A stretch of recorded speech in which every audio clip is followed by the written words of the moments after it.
Hi everyone, today is Friday, February 20th, and I am 11 weeks and 4 days pregnant. So yesterday I had a ultrasound first, followed by my doctor's appointment, and then I did a ton of blood work.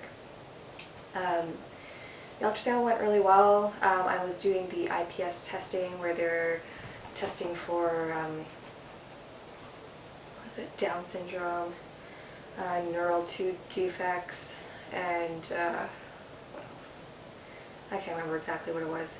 But only part of the IPS testing is going to work for us because of multiples.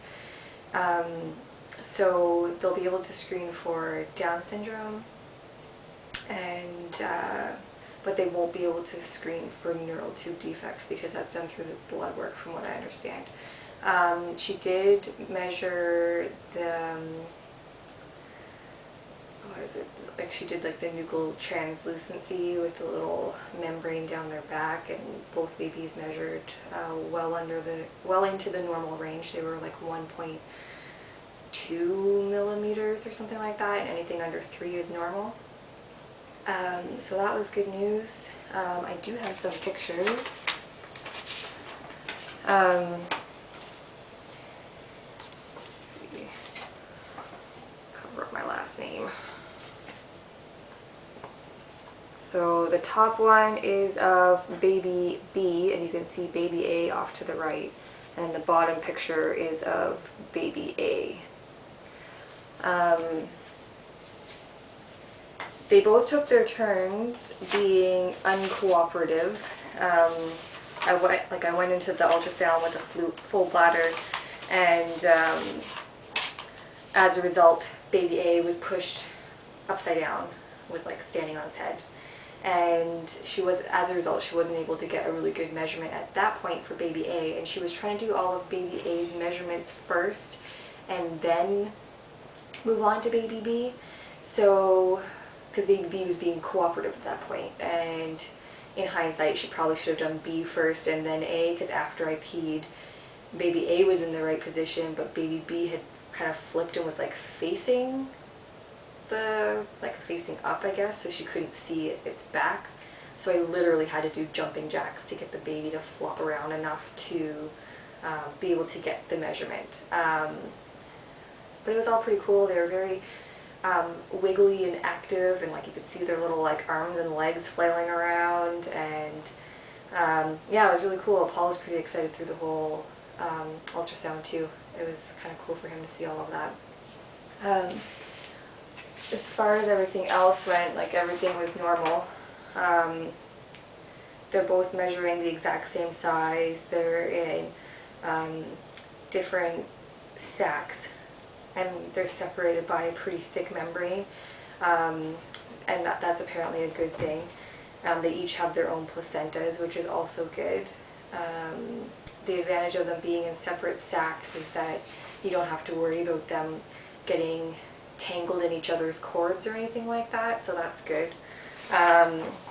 Baby A's heart rate was 172, and baby B's was 168.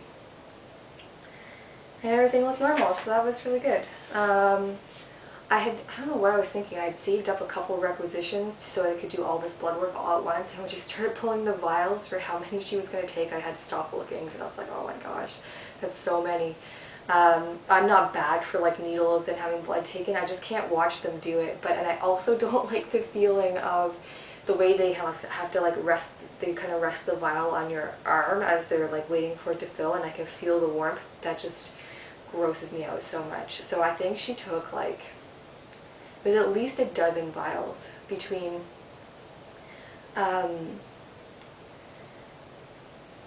was it, the IPS. I had like the routine prenatal screening done, and I had something, it's a really long complicated name, and it has something to do with Paul's family being Italian, and something hypo thalassemia electrophoresis, I think is the name of the test. Very long, complicated name. Basically, if I screen positive for it, then they'll take Paul's blood to see if he screens positive, and if we're both positive, that means that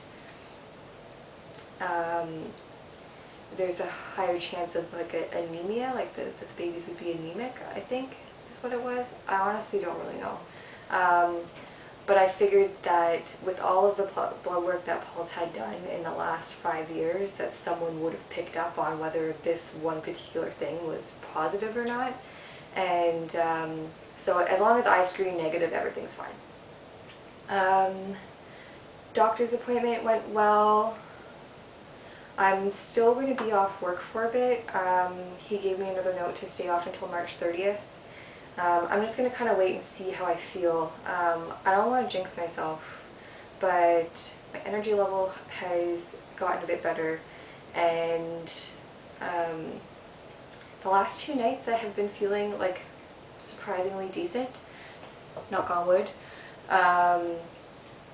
Yeah, like I'm still feeling like kind of like nauseated sometimes, but it's I don't know if it's just that the nausea has decreased to a point where it's like easily managed by the diclectin. I'm afraid to stop taking it just in case.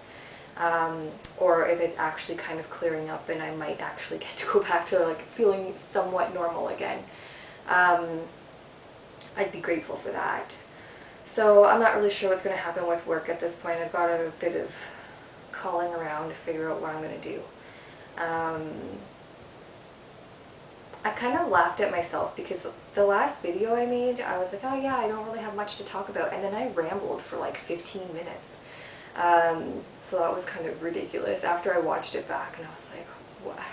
I kept saying that I had nothing to talk about, and this is it, and then I would go on for like another 5 minutes. I'm trying to think of what else has happened in the past week. Since we had a really good ultrasound yesterday, and I likely won't be having another ultrasound until we do our anatomy scan after 18 weeks, we decided we would start telling people. Like, my parents and his mom and our siblings already knew, as well as a couple, like just a few close friends, but we were kind of keeping it quiet just to be on the safe side. But we're doing this family gathering on Sunday, and I'm definitely at a point where it is noticeable, and especially for people who might not see me quite as often and haven't seen the gradual change. Because I had been pretty active in pole fitness and stuff, I was in really great shape, so my midsection has changed enough that I think people would really start to notice. So anyways, we started telling people yesterday. Paul told his aunts and uncles and some of his cousins, and I kind of told the rest of my friends. Tonight I need to call my grandparents. My mom's going to call all my aunts and uncles. And what else? I think that's it as far as telling people. I'm definitely, I officially don't fit into my pants anymore. I was holding on to this one pair of jeans. They were my favorite jeans, and I think that's probably why they still fit, is because they get, the waistband stretches out really easily. So I just, like, I usually wear my jeans a couple of times before I wash them unless I spill something on them, and those ones I had to wash pretty often just because they would get stretched out enough that I couldn't wear them without a belt, and I don't like wearing belts. So that was great because once they stretched out, it was enough, like it would still fit me. And then it got to the point where I was kind of I was using a hair elastic to get those ones to stay closed because the being buttoned was too tight. And I wear most of my pants pretty snug, like, I don't know, I usually wear like a 26 or 27 waist. And so all my pants are way too small now. Like, the pair that I have on right now, I can't even get them zipped up. So I'm wearing one of those like Bella band things, and I have to wear it like tugged all the way down because you would be able to see that my fly is open. I have been refraining from even looking at maternity pants because most of them are just way too big anyways. I do have two pairs of maternity leggings, and then I bought 4 maternity shirts, and I bought a couple other longer tank tops in a style that I already owned, because they're like a jersey shirt dress type thing. Like you could, like if I pull it down, I can get it to my mid-thigh, and they're really stretchy. So like worn like a tank top, there'll be lots of room to grow. I'm actually wearing one right now. But yeah, so here, I'll show you what I'm talking about. So I feel like it's a lot more noticeable now. So this is that belly band or whatever. But like I can't get these done up at all. Like we're not even close anymore. And I'd say most of the change has happened in the last week or so. Kind of worried for what's going to happen to this tattoo. That was kind of like an impulsive thing. I got it when they were doing a promotion at this tattoo shop that I have always gone to, and they were doing like $50 tattoos in support of a local homeless shelter, and they do it as part of like, I don't know, they usually do it either on like Friday the 13th or like on the 7th, so like lucky number 7 or like unlucky Friday the 13th or something like that. And the theme is like lucky or unlucky tattoos, so they'll have like 4-leaf clovers or dice or horseshoes or I don't know, I can't remember what some of the unlucky ones were, black cats. And you only have like a certain number of things to pick from. And I've always wanted to go for this promotion, and I just happened to have time on this one particular day, so I went and I got this. I thought it was a leaf, apparently it's a feather. I don't know, whatever. I'm kind of nervous for what's going to happen to it. Who knows what it's going to look like at the end. But yeah, so I think that's probably all I have to update on today. So the ultrasound went good, the doctor's appointment went well. They didn't drain all my blood when they had to take all the blood tests and stuff. So I'm off to a hair appointment to get these like ridiculous roots touched up. The plan was to have it done before I went back to work, but since I'm not going back to work on Monday, then I've got some time. And yeah, that's pretty much it. So I hope you all have a good weekend, and I will talk to you again soon. Bye.